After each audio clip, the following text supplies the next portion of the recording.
Hola, ¿qué tal? ¿Cómo estáis?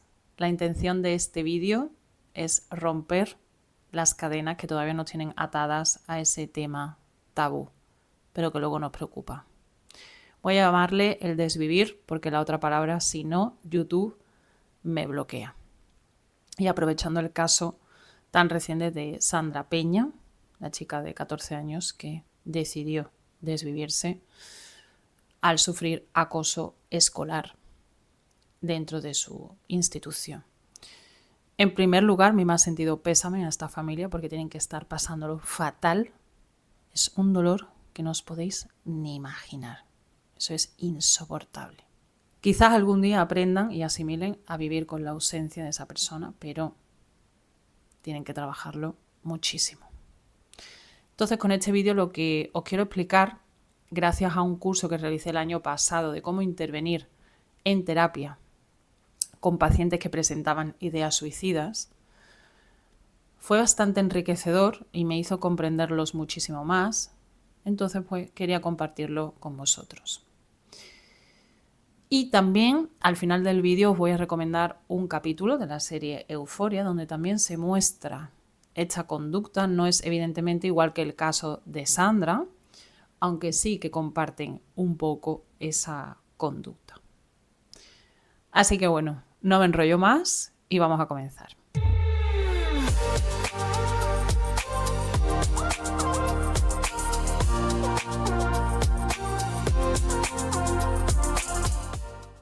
Siempre me parece interesante acudir al pasado para leer los conceptos o cómo definían los filósofos en la antigüedad ese concepto de desvivir, el desvivimiento. Es que lo voy a llamar así, yo sé que está mal, pero es que si no, ya os digo que YouTube me penaliza.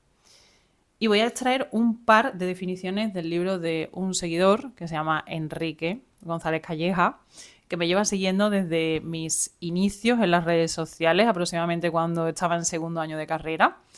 El libro se llama La Rueca, que por cierto os lo recomiendo, nos hace preguntarnos muchísimas preguntas con respecto a las conductas que nosotros hacemos, independientemente de la situación, contexto o época en la que estamos. Y justo hay, pues, un par de páginas que la dedica a este tema, al desvivimiento. Voy a empezar por la de Schopenhauer, que explica que el desvivimiento es el resultado de la voluntad de vivir que se vuelve contra sí misma. El que se mata no hace sino rechazar una vida llena de sufrimiento. Para él la vida está dominada por el dolor y la insatisfacción. Y el desvivimiento no es una negación de la voluntad de vivir, sino el rechazar las circunstancias concretas que nos hacen sufrir. Aún así, Schopenhauer lo veía como insuficiente, porque la verdadera liberación vendría no del desvivimiento, sino de extinguir el deseo. Esta definición me encanta y como lo entendía Schopenhauer. Luego tenemos a Albert Camus, que parte del absurdo de la existencia, más enfocado en la filosofía, donde explicaba que la vida no tiene un sentido último. Frente a ese absurdo, pues una opción es el desvivimiento. Él comenta que juzgar si la vida merece o no ser vivida, pues es lo que respondería al tema fundamental de la filosofía. Me parece interesante también, pero la que más me gusta es la que os voy a compartir a continuación de Nietzsche. El pensamiento del desvivimiento es un fuerte consuelo, con él se puede atravesar más de una mala noche. Evidentemente, este señor no lo está glorificando, este tema, aunque sí lo concibe como una válvula de escape mental. Saber que tenemos la libertad de poner fin a nuestra vida nos da fuerza para soportar las dificultades. Es una expresión de autonomía radical, aunque evidentemente Nietzsche sí apostaba más por la vida. Me gusta mucho porque, si os fijáis, lo conciben como una vía de escape al sufrimiento. Y es que no le quito razón, porque la persona que realiza estas acciones está sufriendo en su interior lo que no os podéis imaginar. ¿Y qué pasa? Porque estas personas finalmente deciden no continuar viviendo. Yo pondría sobre todo encima de la mesa el factor sociocultural. Aquí entra todo. En el factor sociocultural, para mí al menos, entra todo. ¿Qué entraría aquí? Pues cómo concebimos nosotros ese concepto. A día de hoy es un tema tabú. Lo que hacemos es evitar cuando una persona presenta esas ideas.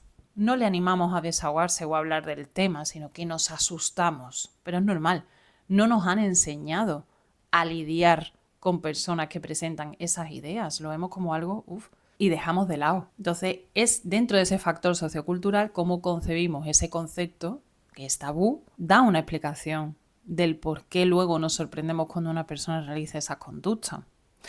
También, ¿qué introduzco dentro de este factor sociocultural?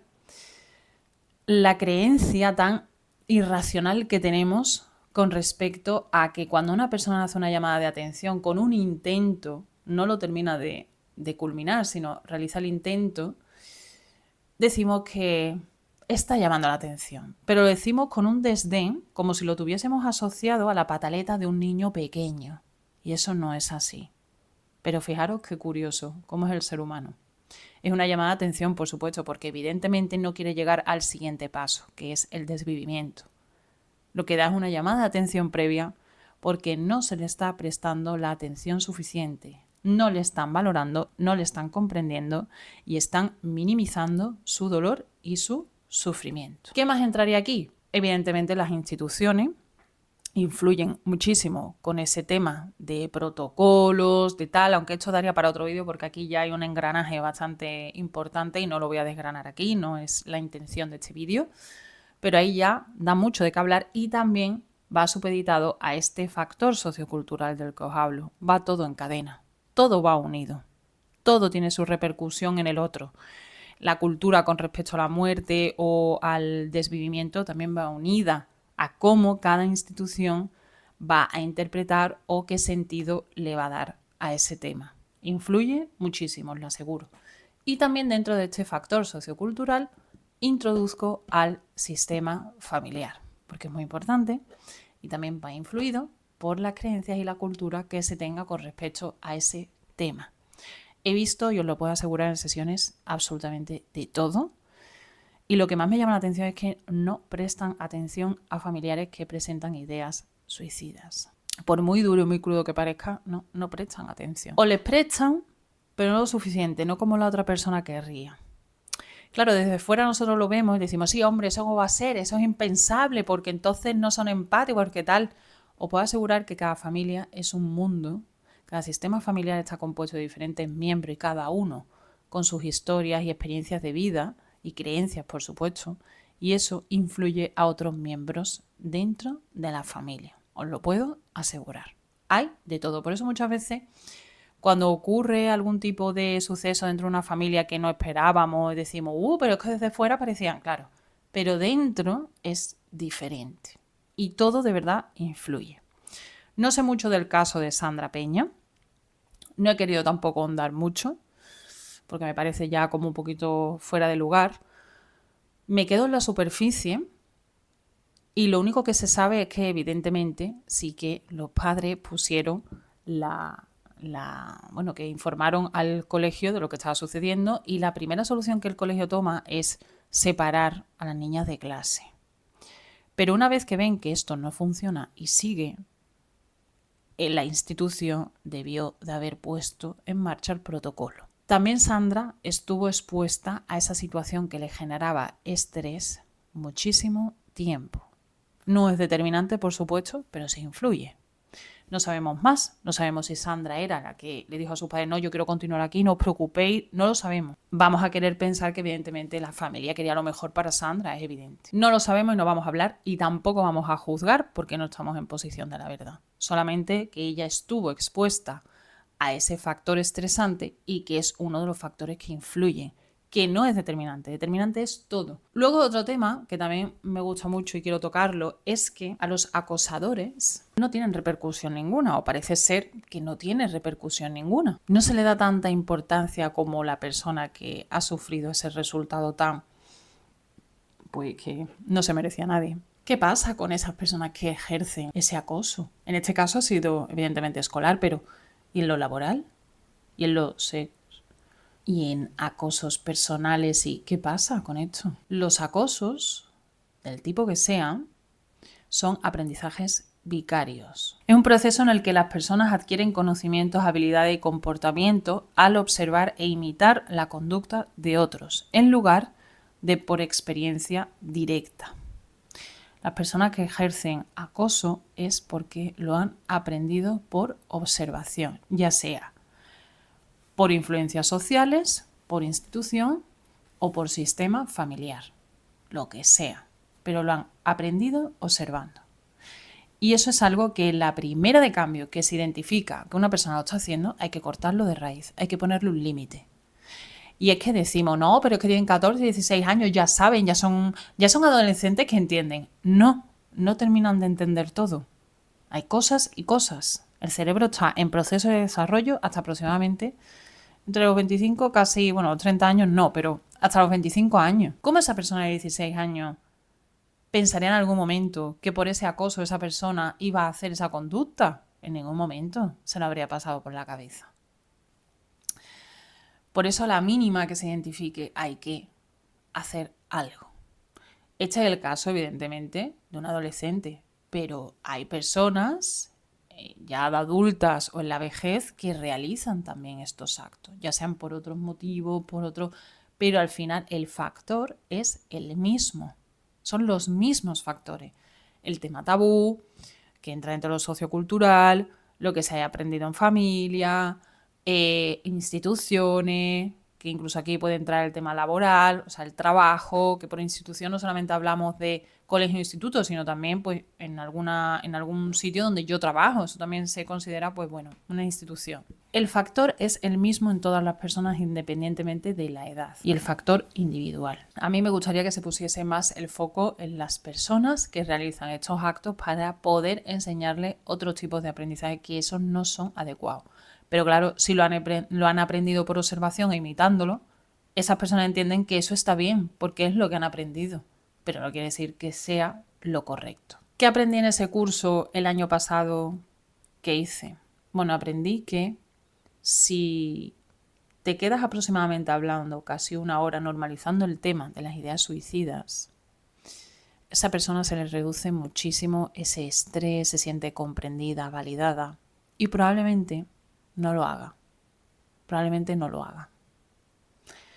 Eso aprendí. También aprendí que las personas que realizan esas acciones no son más valientes, son cobardes, no son ni valientes ni son cobardes. Son personas que han tomado una decisión tan válida como otra. Que sí, que nosotros desde fuera la vemos como algo súper extrema, mira la decisión que ha tomado, pero es que se ha quitado la vida, es que tal, sí. Pero para esa persona era válida su decisión. La veía correcta, la veía como una solución más al problema que estaba viviendo, a ese sufrimiento que estaba padeciendo. Que evidentemente hay otras más soluciones, sí, pero en ese momento esa persona no ve más, porque ya no puede más. No puede más. No sabemos si Sandra en este caso dio alguna llamada de atención, no lo sabemos. Hay en otros casos otras personas que sí, que dan primero esa llamada de atención y hay que atenderlas. Yo me pongo mucho en la piel de estas personas. Yo tuve un caso muy cercano dentro de mi círculo, de una persona que se desvivió, y el sentimiento de culpa me acompañó durante muchísimos años, aunque luego lo fui comprendiendo, y es algo que se nos queda porque pensamos que podemos hacer algo. ¿Podemos hacer algo? Sí. Lo que esté bajo nuestro control sí que podemos hacer. Si yo hubiese sabido lo que sé ahora, en aquel momento evidentemente las cosas hubiesen cambiado. O no, quién sabe. Pero que hay que tener más información y hay que romper esas cadenas con respecto al desvivimiento, que yo sé que está mal dicho, pero hay que hacerlo, normalizarlo, como se normalizan otras cosas. Pues esto también, ¿por qué no? ¿Qué pasa con el desvivir? ¿Por qué no se normaliza? ¿Por qué huimos de personas que presentan o nos dicen algo con respecto a esto? ¿Qué os ocurre? ¿Qué os pasa? Ayudarlas, sentaros a hablarlo, demostrarle que estáis ahí para ellos, que todo va a tener solución y se van a buscar, que puede aplazarlo incluso. Bueno, te quieres desvivir, vale, pero aplázalo, vamos a mirar mientras otras soluciones. Y se le va a quitar de la cabeza, se le va a quitar. Muy interesante todo este tema y por eso quería hacer este vídeo. Si tienes alguna duda, alguna pregunta, házmela saber, déjamela en comentarios que os responderé lo más rápido que pueda y quedaros con esto. Si tenéis alguna persona alrededor que os haya hablado o haya presentado conductas así un poco que ustedes detectéis como que se sale fuera de lo normal, hay soluciones, hay un teléfono de la esperanza, si no ya como muy casos extremos llamar al 112. Son personas que necesitan ayuda. Por favor, no huyáis. Tampoco vais a insistir mucho, pero con un par de veces que insistáis, pues ya está. Tampoco se puede invadir el espacio si la otra persona pues no lo quiere. Esas personas lo van a agradecer muchísimo. Espero que te haya gustado el vídeo, aunque un tema triste, pero hay que darle visibilidad, hay que hablarlo, hay que normalizarlo y ya sabéis, sígueme en todas las redes sociales y quedo a vuestra disposición para responder a aquellas preguntas en las que tengáis dudas y os respondo lo más rápido posible. Os mando un abrazo enorme.